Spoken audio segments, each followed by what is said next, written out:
bagaimana tanggapan Buya tentang yang terjadi sekarang atau yang jadi viral sekarang, yang sedang viral sekarang, yang politisi-politisi itu banyak yang terjerumus narkoba.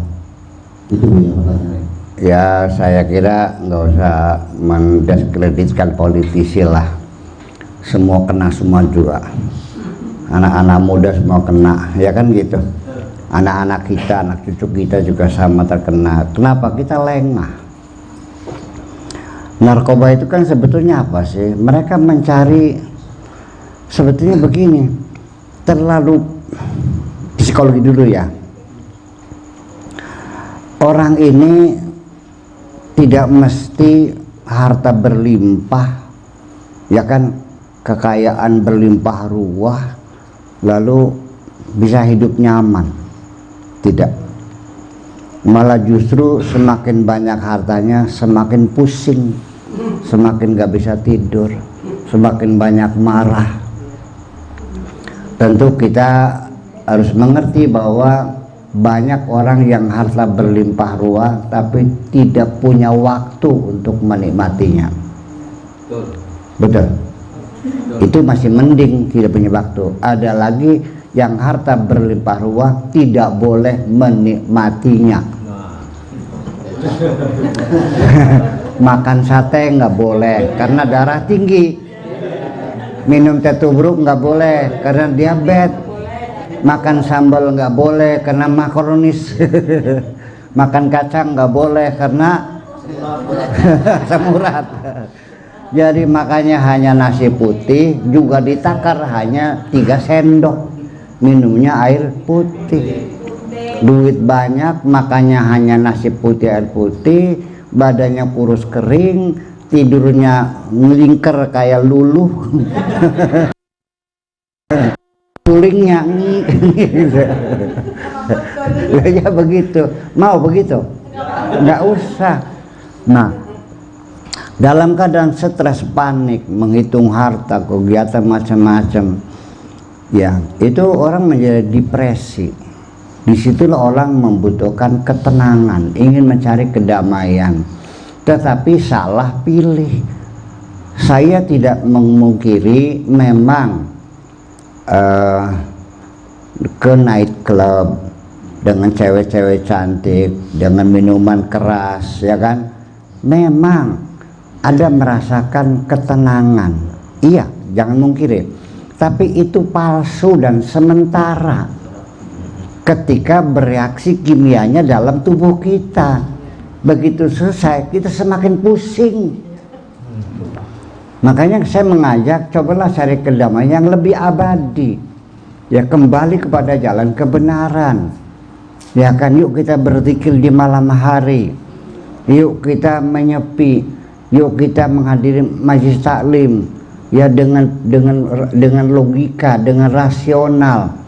Ya, bukan melarikan diri. Semua persoalan kita selesaikan dengan baik. Begitu. Nah, ini walau bagaimanapun juga semua persoalan yang ada kita hadapi kesulitan, orang utang nggak bayar-bayar, menjengkelkan, masuk dalam memori kita.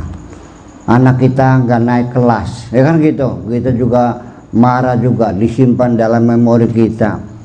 Suami nggak pulang-pulang, ketangguhan lagi naik motor dengan cewek lain, masuk memori lagi, pusing lagi, semua persoalan. Nah, lama-lama ruangan memori kita kan menjadi padat, menjadi bengkak. Nah, mengakibatkan nanti emosi kita menjadi liar, membengkak, otaknya off. Nggak bisa. Nah, makanya yuk kita selesaikan. Jadi bukan dengan melarikan diri, itu namanya melarikan diri. Kesulitan itu bukan dengan minuman keras, bukan dengan mengkonsumsi psikotropika. Ya memang iya tenang sementara, hanya sekian jam flying kan gitu. Aduh enak, kayak di nggak tahu kayak di alam mana, saya juga belum pernah nyoba namanya, kayak begitulah. Iya, tetapi kan sementara. Begitu sudah habis reaksi kimianya, kita kembali ke alam realita lagi, semakin pusing lagi. Nah itu, jadi saya kira ya sebabnya ya karena kita banyak masalah. Jadi bukan hanya zaman sekarang, itu kan masalah narkoba itu kan dari sejak zaman dahulu kala, bukan sekarang saja. Hanya sekarang diproduksi besar-besaran untuk mencari keuntungan yang banyak dan mengorbankan generasi muda. Seperti itu. Dan biasanya yang mengkonsumsi itu orang yang banyak duit. Man kaji mana mungkin bisa beli narkoba. Makan aja pakai kepala ikan gesek. Ya kan, boro-boro. Ya itu orang yang sedang depresi, uangnya banyak. Nah, itu. Nah, ketika uangnya nggak banyak, ya mencuri akhirnya, yang ngerampok, ngebegal dan sebagainya. Kan itu ketagihan. Nah, itu. Obatnya gimana? Ya obatnya ya jadi apa namanya? Korbannya itu kan rehabilitasinya kan harus penanganan khusus. Seperti di Tasikmalaya kan ada Aba Anom ya dulu tuh. Ya, tapi ya penyakitnya apa? Menular, masyarakat sekitarnya malah banyak kenal narkoba juga akhirnya. Itu. Makanya orang Pemalang kalau ada rencana mau bikin tempat rehabilitasi narkoba, ditolak aja dah, nular nantinya. Ya kan itu perdagangannya bisa dikomandokan dari dalam penjara juga kok. Nah, itu sudah merupakan mafia itu dunia. Dan konon kabarnya, saya nggak tahu persis, mau di garis bawahi kabarnya gitu. Katanya di negeri Cina itu narkoba itu boleh, tapi hanya untuk ekspor. Di dalam nggak boleh dipakai di dalam. Kalau ekspor boleh. Ya pun marahnya pintar kodak konon. Ya kan, enak di lu nggak enak di gue gitu. Katanya begitu, saya nggak tahu persis, cuma seperti itu. Walhasil ya kita kembali kepada norma-norma agama, mungkin lebih efektif. Kalau Allah mengharamkan tuh, makanya cara kita pahami bahwa semua apa saja yang diharamkan oleh Allah itu pasti mengandung bahaya. Dan bahaya itu adalah kembalinya kepada diri kita sendiri. Dan setiap Allah menyuruh itu pasti di dalamnya ada manfaat. Kemanfaatannya untuk diri kita sendiri. Allah nggak butuh nggak apa sama kamu, ini enggak kok. Nurut sarabli wiskin mah. Wa man syafal yu'min wa man syafal yakfur. Nurut silakan kau udah. Tapi kita harus paham. Makanya oleh karena itu saya kira kita ke depan mah menjadi masalah, saya titip anak-anak kita dikontrol baik-baik. Ya kan gitu. Ketika anak sekolah coba lasinya dibuka, buku-bukunya dibuka, mungkin ada gambar-gambar pornografi, mungkin ada obat-obat dan sebagainya, segera, jangan sampai terlambat. Karena baru kalau mengkonsumsi baru sekali dua kali masih mudah. Yang sudah menjadi edik kecanduan ini yang sulit sekali. Jadi tolong ke depan, saya kira ini masalahnya bukan masalah di Indonesia, ini sudah dunia persoalannya. Ya kan gitu. Tetapi ada beberapa negara yang melegalkan, membolehkan, silakan, ada macam itu. Seperti pelacuran juga ada yang melegalkan, yang melokalisasi ada yang umpet-umpetan juga ada, macam-macam. Tetapi memang itu ada organisasinya, organisasi dunia. Maka apa BNN itu kenapa sampai ada badan BNN begitu besar? Karena ini merupakan ancaman. Jadi bisa-bisa nanti generasi yang akan datang bisa hilang gitu. Generasi yang membeli semua nantinya, iya.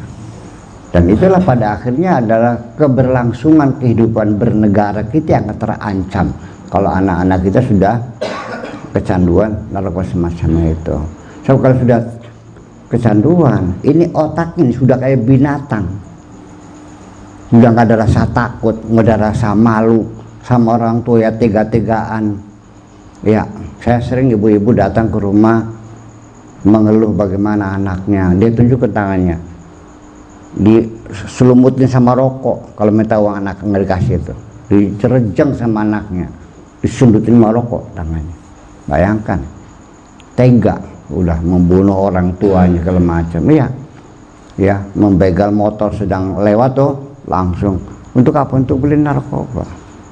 Ini sangat membahayakan sekali. Tetapi itu tidak bisa dilakukan secara pribadi. Ya, kecuali negara, pemerintah yang punya alat, punya kewenangan, ya kita dukung, kita bantu BNN, ya kan gitu. Minimal kita sebagai informan gitu, jangan malu-malu, segera laporkan begitu.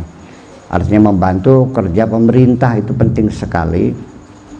Untuk melaporkan, kita jangan pasif, ikut berperan aktif. Itu saja pesan saya. Tapi jangan melakukan hukum rimba. Ya, bukan Anda yang memukuli orang narkoba. Tugas Anda hanya sekedar melaporkan saja kepada yang berwenang atau petugas yang berkewajiban menangani masalah itu. Tetap kita berpartisipasi, tapi tetap dalam koridor tertib hukum, tidak harus dengan hukum rimba. Makasih, kira begitu aja.